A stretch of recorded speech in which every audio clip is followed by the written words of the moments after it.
ಅಮೀನಗಡ ಪಟ್ಟಣ ಪಂಚಾಯಿತಿಗೆ ಸಂಬಂಧಿಸಿದಂತೆ ಸರ್ವೆ ನಂಬರ್ 251/1 ಆಸ್ತಿಯಲ್ಲಿ 37/1 ಜನವಸತಿ ಉತ್ತಾರ ಸೃಷ್ಟಿ ಆಗಿರುವ ಕುರಿತು ಮತ್ತು ಆ ಜಾಗವು ಸರ್ಕಾರಿ ಜಾಗವನ್ನ ಈಗಾಗಲೇ ಅಮೀನಗಡ ಪಂಚಾಯಿತಿಯವರು ಅದನ್ನ ಬೇರೆಯವರಿಗೆ ಕೊಟ್ಟಿರುತ್ತೀರಿ. ಅದನ್ನ ಪ್ರಶ್ನಿಸಿ ದಿನಾಂಕ 6/7/2026 ರಿಂದ ಅನಿರ್ದಿಷ್ಟಾವಧಿಯ ಹೋರಾಟ ತಾಲೂಕಾ ಕಚೇರಿಯ ಮುಂಭಾಗದಲ್ಲಿ ಜಾನಪದ ಹಾಡುಗಾರರಾದ ಇಮಾಮ್ ಸಾಬ್ ವಲ್ಲಪ್ಪನವರು ಹಾಗೂ ಅವರ ತಂಡದಿಂದ ಜಾನಪದ ಗಾಯನಗಳ ಮುಖಾಂತರ ಮತ್ತು ಮಳೆಯನ್ನ ಲೆಕ್ಕಿಸದೆ ಒಂದನೇ ದಿನ ಯಶಸ್ವಿಯಾಗಿ ಮಾಡಲಾಯಿತು.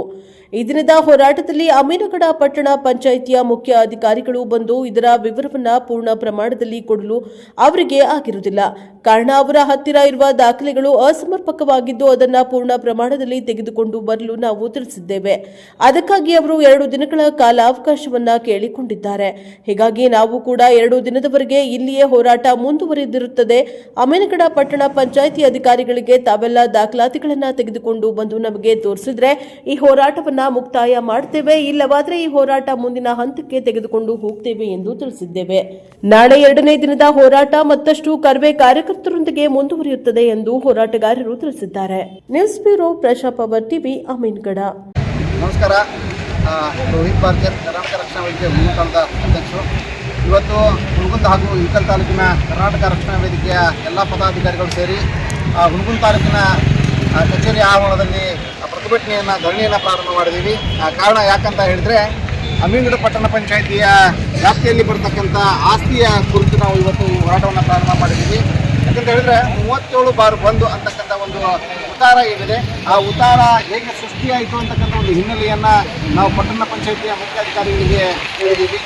ಆ ಒಂದು ಉತ್ತಾರ ಆಗಬೇಕು ಅಂತ ಹೇಳಿದ್ರೆ ಈ ಹಿಂದೆ ಆಸ್ತಿ ಯಾರ್ದಿತ್ತು ಮತ್ತು ಅದಕ್ಕಿಂತ ಪೂರ್ವದಲ್ಲಿ ಮೂಲ ಆಸ್ತಿ ಯಾರ್ದಿತ್ತು, ಆ ಉತ್ತಾರದ ನಕ್ಷೆಗಳನ್ನು ಮತ್ತು ಆ ಉತ್ತಾರದ ದಾಖಲಾತಿಗಳನ್ನು ಮತ್ತು ಸರ್ಕಾರದ ಯಾವ ಅನುದಾನದಲ್ಲಿ ಅಥವಾ ಯಾವ ಕಾನೂನಿನ ಅಡಿಯಲ್ಲಿ ಅದು ಅವರಿಗೆ ಆ ಉತ್ತಾರವನ್ನು ಕೊಟ್ಟಿದ್ದಾರೆ ಅಂತಕ್ಕಂಥ ಪ್ರಶ್ನೆಯನ್ನು ಮಾಡಿ ಇವತ್ತೆಲ್ಲ ಕರ್ವೆ ಪದಾಧಿಕಾರಿಗಳು ಇವತ್ತು ಇಲ್ಲಿ ಹೋರಾಟವನ್ನು ಪ್ರಾರಂಭ ಮಾಡಿದ್ದೀವಿ. ಇದಕ್ಕೆ ತಕ್ಕನಾಗೆ ಪಟ್ಟಣ ಪಂಚಾಯತಿಯ ಮುಖ್ಯಾಧಿಕಾರಿಗಳು ಕೂಡ ಇಲ್ಲಿ ಬಂದು ಸ್ಥಳಕ್ಕೆ ಬಂದು ನಮ್ಮನ್ನು ಭೇಟಿ ಮಾಡಿದಾಗ ಅವರು ಕೂಡ ಈಗಿರ್ತಕ್ಕಂಥ ದಾಖಲಾತಿಗಳನ್ನು ಎಲ್ಲ ದಾಖಲಾತಿಗಳನ್ನು ತೋರಿಸಿದ್ದಾರೆ. ನಾವು ಅವರಿಗೆ ಪ್ರಶ್ನೆ ಮಾಡ್ತಕ್ಕಂಥದ್ದಿಷ್ಟೇ, ಈಗಿರ್ತಕ್ಕಂಥ ದಾಖಲಾತಿಗಳು ನಮ್ಮ ಹತ್ರನೂ ಕೂಡ ಇದ್ದಾವೆ. ಈ ದಾಖಲಾತಿಗಳನ್ನು ಹೊರತುಪಡಿಸಿ ಇದರ ಹಿಂದೆ ಇರ್ತಕ್ಕಂಥ ದಾಖಲಾತಿಗಳು ಅಂದರೆ ಮೂಲ ಆಸ್ತಿ ಯಾರಿತ್ತು, ಆ ಮೂಲ ಆಸ್ತಿಯನ್ನು ಇವರಿಗೆ ಹೇಗೆ ಕೊಟ್ಟಿದ್ದೀರಿ ಅಂತಕ್ಕಂಥ ಚಕ್ಬಂದಿ, ನಕಾಶಿ, ಟಲಾವ್ ಕಾಪಿ ಇವೆಲ್ಲವನ್ನು ಕೂಡ ಕೇಳಿದ್ದೀವಿ.